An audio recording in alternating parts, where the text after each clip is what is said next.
5 minutes, fourth minute I'll give up.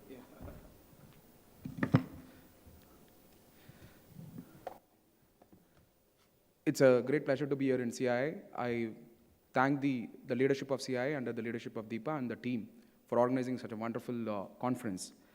In fact, the Skill India is the agenda of the country today, and it's the most important agenda. Let me put it across in a simple way.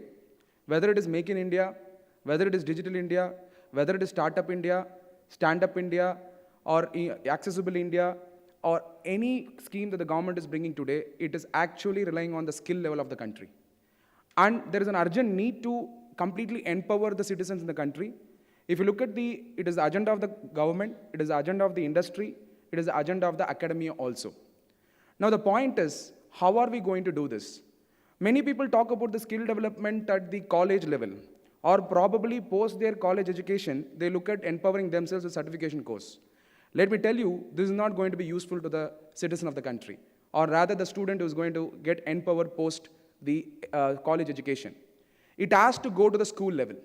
So what we did a kind of a research to the school level, we went to the school level, and we found there's an enormous strength within each kid. And we found the strengths are actually nothing but enthusiasm. The enthusiasm to learn, the enthusiasm to question, the enthusiasm to know something. This enthusiasm slowly, because of our formal education, which we provide, which are brought by our invaders, which are nothing but Mughals and Britishers, we retain that post-independence. Actually, in 1947, when we got the independence, two things should have been done in the country. One, to take away this education system and bring the new education system in the country, and two, demolish all the buildings constructed by the Britishers. But what we did, we went on to preserve the buildings, but destruct the temples, right? And today we have in Chennai called Ripon Building and St. Forge Yard. Why it should be in the name of the Britishers? It should be in the name of the Tamil scholars or Tamil leaders, right? So we never did that. We have had the identity of that invaders. So with this model of education, we cannot look at India being developed by 2022. Now what is that we can do right now? We cannot change the education system. Even the government is trying to change, but still it's not changing. If you go and ask the leaders in the government or any bureaucrat, he is going to give a lot of reasons why it cannot be changed. Now, but we can use the system to empower the kids. Now, for example, let me give a practical case study in the limited period of time, whatever we have, and I'll tell you who is the person behind it with whom we are working. In fact, I run a commercial venture. I'm in the government board in some of the initiatives of the government, and I also have a social venture called Vivekananda Institute of Leadership and Governance. So here is a practical case study what we did, and we go to the, it is actually done by Mr. Nallorattam Balu, an ordinary person transforming Tamil Nadu today. And what is he trying to do is, so he is going to the government schools, gives 100 questions to the kids, and kids actually answer the questions, and the moment the kid answers, the kid realizes the strength what he or she has. Post that, we award him, we recognize him, because only when we recognize him, the kid remembers his strength. And that recognition is not just a memento, that memento will carry what are the 4 pillars the kid has to follow. And for a government school kid, we found that small award transforms that government school kid. Let me give one more micro case study, which we did recently last week. We went to Kadalur, selected the kids. There was one kid who was excelling in yoga. She did a yoga which nobody can do, and I could imagine that there is a great entrepreneurship, yoga entrepreneurship, which is there in that kid. Now what the education system says, you please become an engineer and go to software company, become obese. We never promote what talent that kid has, and that kid was awarded with a Manikam on our award, and that kid exhibited the talent. Then we identified it could become an entrepreneurship skill. So we have now deployed responsible person, mentor for them, for that kid, and that kid is actually transforming herself into entrepreneur, or probably she will skill more. And we are also identifying opportunities to conduct classes. The kid will conduct classes for the senior citizens and the citizens in Kadalur itself. Look, this is the talent available with the kids. We are all talking 1,000 feet away. First, to know what development to bring in India, we have to visit India. We have to travel across India. I have traveled across to Tinsukia, to Thoothukudi, to Rajkot, to Surat, after I graduated myself from the Chartered Accountancy and CII UK qualifications. And I went to understand what is the nerve of this country. This country is not made up with the documents and procedures. This country is made up with a lot of talent. We have to go and uplift the masses.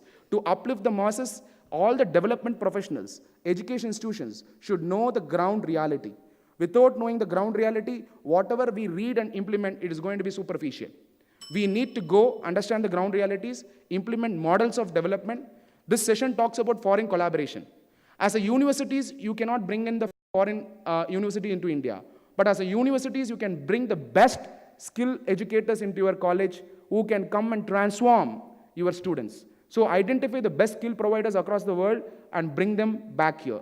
And this is not the idea what I'm proposing. We had a great thinker in India, Swami Vivekananda. He spoke about mass upliftment. He spoke about what education is required. Can you imagine today it is a policy of the government? He said in 1901, he said, if there is an unmarried man, I will send them to Japan, get them skill, bring back them here, establish workshops and factories and industry so that they will provide employment to our people, so that Europeans will buy from us. This was the vision of Swami Vivekananda in 1901. Even now, it holds good. Better late than never. Let's not do the mistake what we did in 1947 without reforming this education system. Let's use the education system today to empower our co-citizens, and upliftment of masses will happen. Let me complete with the quote of Swami Vivekananda itself. We all talk about New India 2022. Swami Vivekananda spoke about New India. Let me tell you what is the New India all about. Let New India arise out of the peasant's cottage, grasping the plough, out of the huts of the fisherman, the cobbler, the sweeper. Let her spring from the grocer's shop, from the besides the oven of the fritter seller. Let her emanate from the factory, from marts, from markets. Let her emerge from groves, forests, from hills and mountains. India to become a new India. India to become a developed India. Developed India is not GDP growth. Developed India means gross happiness index of every citizen in the country. GDP is not the real growth. It is a divinity of the every individual should come out so that it becomes the potential of the country. Right? So that is what is New India all about. Empowering the marginal people, the last citizen. Your skill development agenda should reach the last citizen in the country. Are you into that agenda? Are you empowering the last citizen? Government has a lot of schemes. Question whether it is reaching. I am sure it is not actually reaching in certain places in the country. We all talk about the great development ideas, so we will brainstorm. That is what UN Sustainable Development Goals also speak. UN speaks it. Niti Aayog, National Institute for Transforming India, uses that also and transforms itself into the policy making. With this closing note, Mr. Nallurottam Balu is the person who is behind this project which I told you. We have given 900 awards in the current year to the student. 900 skills we have identified in the government school level who are going to transform this state of Tamil Nadu and India at large at global platforms also. Thank you. Thanks.